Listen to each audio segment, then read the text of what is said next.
guys wanted to talk about some reading foundations and how we're supporting our students of all ages. And so because decoding and fluency and phonemes are for all ages.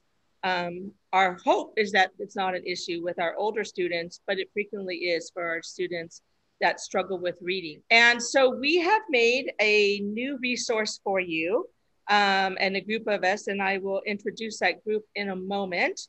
But Lisa will put the link into the Padlet in the chat for me.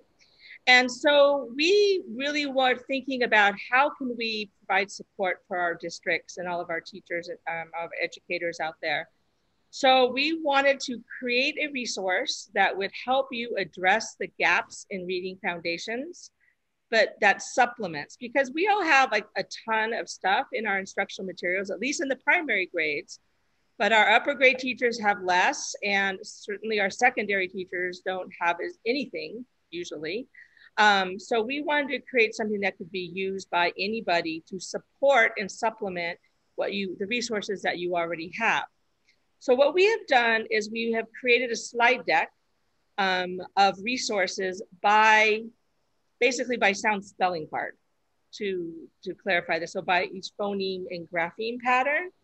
And these resources can be used just for more review. You want to pull a group of kids that, look, I got these kids right here that are really struggling with long AY words or whatever, that you could do some really targeted small group instruction to reteach, to give kids the opportunity to practice. But it could also be resources that you have other adults use with students, because sometimes we have paraprofessionals or other people that are supporting us and our students. And then you could, if you train the kids, you could also make them some asynchronous work, or when you're back hybrid or face-to-face, it could be some workstation activities. So we designed it to be very flexible, rooted on being really, really specific and diagnostic about the specific patterns in words that our students struggle with. So I'm assuming most of you have some form of assessment already. You can use a discernment. These groups are struggling with, long vowels. These groups are struggling with the cow card. We'll use our cow analogy. So, and so the specific patterns. But I'm going to pass this over to Lisa, because she has created a simple diagnostic assessment that you could use if you do not have one already. So Lisa, you want to take it from there? Yeah, so can you go to the folder there, Molly? You were right on it right now. Yes, I will. Basic. The fold basic. There we go. Okay. So basically what we have done here is created our own BPST, because the people with CRLP are very picky about theirs. So we know that there are several different versions out there, and it mirrors very much what's in Wonders as well. So it's a basic phonics survey, and it follows the same pattern as a basic phonics skills test. And so what we have done with it is put all of the resources you need in this particular folder. And our shared resources folder has this, houses this folder as well. But the items you see where it says item analysis, that is for you if you want to do this whole class and just start checking off the student. And then the trimester recording is where you could just do it one student at a time and then track a student's progress. And we'll go in there in just a minute for you to see it. I want you to see what's in the folder. In the middle on the top row, BPS directions for administration. Those are all the directions on how to administer and when to stop and things like that. And the very bottom on the right is the student copy that you would place in front of the student or put onto the screen. But if you've ever done any kind of phonics screener, Molly, if you would go into the BPS, the blue one, the BPS trimester recorder, that's the one. If you've ever done any kind of similar phonics screener like this, what we have done here is just, it's what you track the student's progress on. You see 3 different lines for each one. So each time you would administer to the student, you would write the total raw score.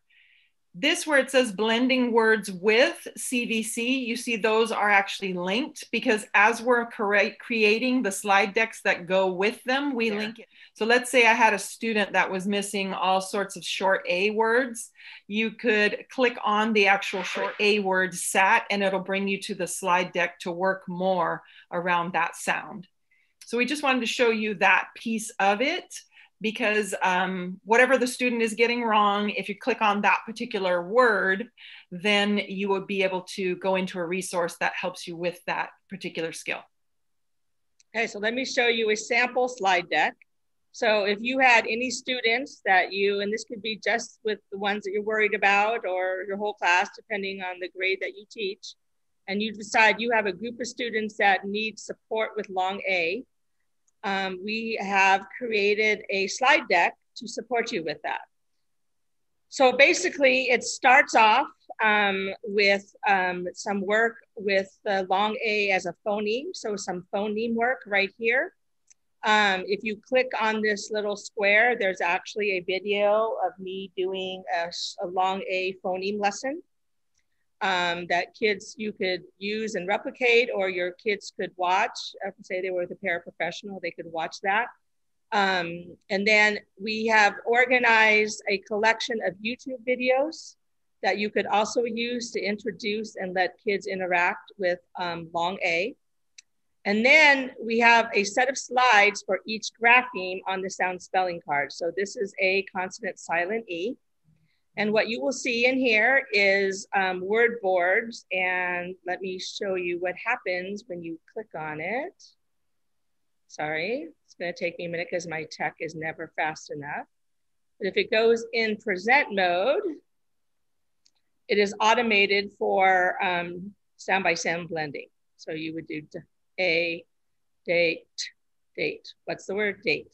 So that you can actually do your blending, sound by sound blending routines in a virtual environment. And obviously we've done a collection of them for you, but the slides can easily be, replicated and you can put different words in it. And then we have put in some of the sound spelling cards, but if you don't use one of those, you'd need to adjust that. We've also given you word boards with kids to practice reading words just with that pattern. And then everybody's favorite thing are word spinners. So the kids can do this. They spin the word, spin the spinner, and a word will pop up. And the winner is, and then they have to read the word. So this would be something fun and interactive that they could do with another adult. We have given you blending sentences. With that pattern, we have given you word sorts to do. So where they drag and drop words and can do sorts. And hold on. And then we have a dictation where we teach kids how to write words with this pattern. And there, if you click on it again, there's a video of me modeling that. And then we have building word pocket charts. And then this website, you can also do it digitally. So that same pattern repeats with now the AY pattern. So you can really do some targeted practice and review. Here's with the AI and so on and so on. And then the slide deck ends with multisyllabic words. And then we have given you 2 choice boards, one being more digital and one being non-digital. So if you want some non-technology. And then there's another word sort here, and then we have Boggle games. So this has been created right now with the amazing help of, well, Lisa has been working on this, and then Michelle McCarthy from Murrieta has joined in on this project with us as well. We super appreciate her support on this as well. And then Edie Porter from Monterey County. And we're continuing to work on recruiting others. So if you're interested in helping, let me know. But these are all hyperlinked in the Padlet. So right here under assessment is where you will find the link to the screener. Under the short vowels, you will find the folder to each of the short vowels. The short vowels are finished. And then there's the 5. And then at the end, there's one that's the review of all the short vowels. Long vowels, 3 of them are done. They are almost all finished. They should be up probably by the end of this week. So once they are complete, those folders will be linked. And then we'll have a section, we're still working on the vowel digraphs and the R controlled. So that is the new resource. Are there any questions in the chat, Lisa, that I need to know about? They're asking about DI, which we're going into next. Now we're going to Spanish. Okay, all right. I'm gonna have you control the screen then, Molly. Sure. But in Spanish, what we did, language teachers, in thinking about what we would start with, we started with las vocales and just what sounds do those make.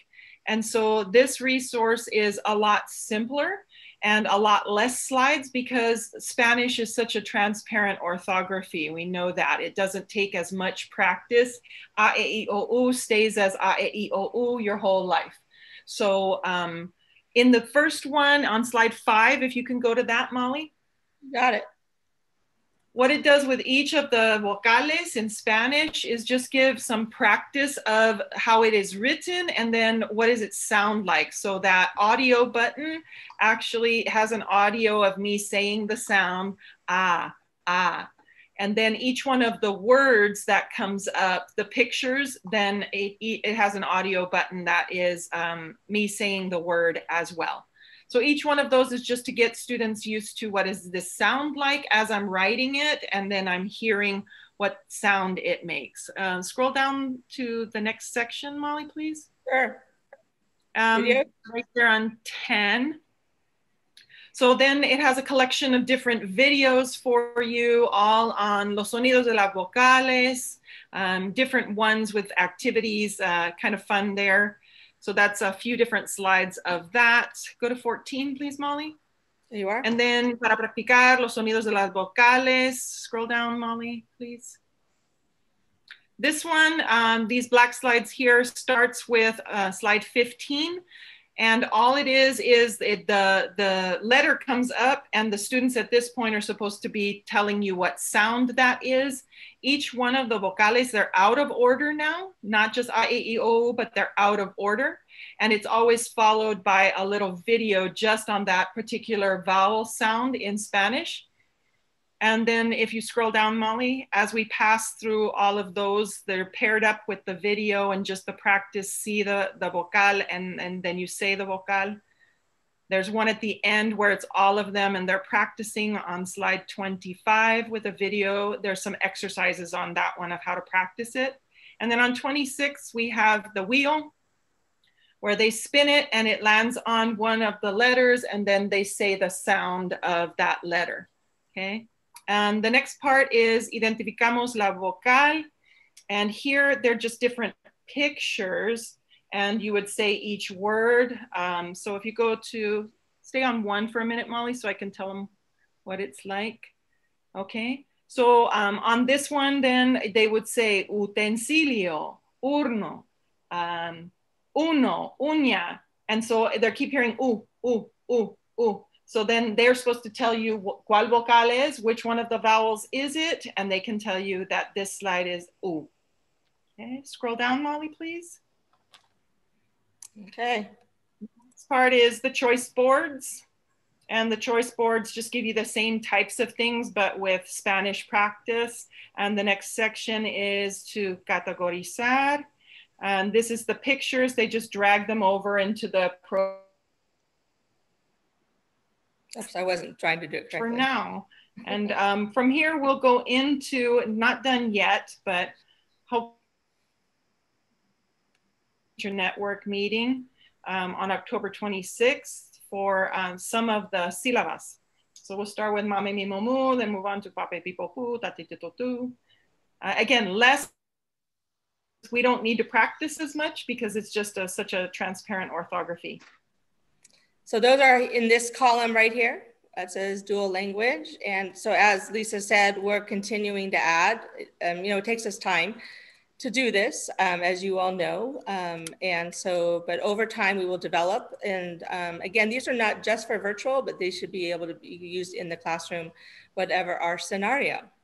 So I did not see any questions in the chat. I want to say thank you to Michelle for helping us out. I think she's on. Did you want to add anything to what I shared?